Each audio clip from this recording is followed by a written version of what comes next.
Hi மக்களே, இப்போ நம்ம எங்கே இருக்கோம் பார்த்தீங்கன்னா, கோயம்புத்தூர் திருப்பூர் மாவட்டத்தில் இருக்க அவினாசியப்பர் கோவிலில் தான் இருக்கோம். நாங்கள் இந்த வீக்கெண்ட் வந்து இந்த ஃபேமிலியோடு நாங்கள் இங்கே வந்திருந்தோம். இந்த கோவில் பார்த்திங்கன்னா 7th century டெம்பிள். இங்கே அவினாசியப்பர் கோவில் வந்து இப்போ லாஸ்ட் ஃபியூ மந்த்ஸ் முன்னாடி தான் கும்பாபிஷேகம் நடந்தது. ரொம்ப விசேஷமான டெம்பிள்னு சொன்னாங்க. இது காசிக்கு நிகரான கோவில்னு சொன்னாங்க. ஸோ அதனால் ஃபேமிலியோடு வந்து பார்க்கலான்னு வந்திருந்தோம். இந்த கோவிலோட ஹிஸ்ட்ரி பார்த்திங்கன்னா முதல்ல வாயிலேருந்து அந்த சிறுவன் வந்த கதை தான்.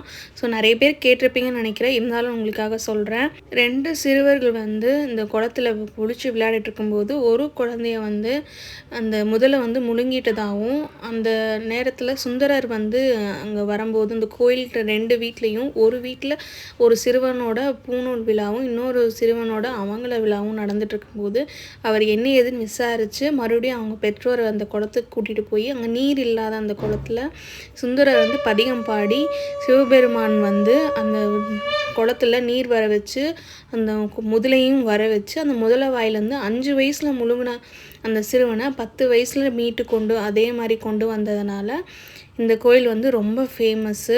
இந்த கோயில் வந்து சுற்றுலா வந்து ரொம்ப பெருசு. ஸோ பார்க்கவே ரொம்ப அழகாக இருந்தது. இந்த கோயிலுக்குள்ளே நிறைய ட்ராயிங்ஸ் இருந்துச்சு, ஸ்டோரியோடு இருந்துச்சு. ஸோ வர்ற கிட்ஸ்லேருந்து பெரியவங்க வரைக்கும் நிறையமே தெரிஞ்சுக்கலாம். உள்ளே பார்த்திங்கன்னா சிவபெருமான், அவினாசியப்பர், அம்பாள் பெருங்கருணை நாயகி ரொம்ப அழகாக பீஸ்ஃபுல்லாக இருந்துச்சு. நாங்கள் ஃபர்ஸ்ட் டைம் இது போகிறோம். பார்க்கவே அவ்வளோ நல்லா இருந்துச்சு. அந்த முதலை வாயிலேருந்து அந்த பையன் வந்தது வந்து அந்த கோயிலோட நிறைய தூண்களில் வச்சுருந்தாங்க. ரொம்பவே நல்லா இருந்தது. இங்கே வந்து டெய்லியுமே அன்னதானம் நடக்குமாமா. இந்த கோயிலை சுற்றி நிறைய ஸ்பேஷியஸாக இடம் இருந்துச்சு. இந்த குளக்கரை எஸ்பெஷலி ரொம்ப நல்லா இருந்துச்சு. குளத்தில் வந்து நாரை அப்புறம் மீன் வகைகள்லாம் நிறைய இருந்துச்சு. பார்க்கவே ரொம்ப அழகாக இருந்துச்சு. திருவிழா டைமில் இங்கே ரொம்பவே சூப்பராக இருக்கும்னு சொன்னாங்க. இந்த கோயிலுக்கு பின்னாடி இந்த கோயிலோட நந்தவனம் எல்லாமே இருக்குது.